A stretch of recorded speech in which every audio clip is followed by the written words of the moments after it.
Hello everyone and welcome back to another video. In today's video I'm going to show you how to add a favicon in hosting your website builder 2026. So actually guys, before starting, I do really want you to make sure that you already logged in with your accounts on hpanel.hostinger.com, and then we are going to talk about the favicon. Okay, so a favicon is usually 16 per 16 px or 32 per 32 px, and with a file formats of .eco or ico.png, .svg, and you will need to make sure it's clear at small size, like your logo or initials. Right, so right now I'm going to show you how you can add the favicon. So you only just go with left hand menu websites, second option, then just click on the websites list, as you can see, and then just go with the website that you want to edit on. So we'll go with edit websites then,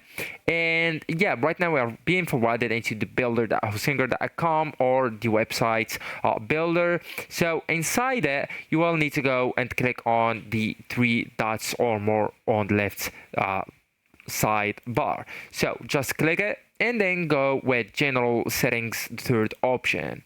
So here you will need to go with the favicon option, and you will need to go with replace image. Okay, and then you will be forwarded into your files or your computer files. So there you will need to select the favicon and just click upload, and wait until it finish the uploading. Okay, so actually guys, that's it. This is the end of the video. Thank you so much for watching and goodbye.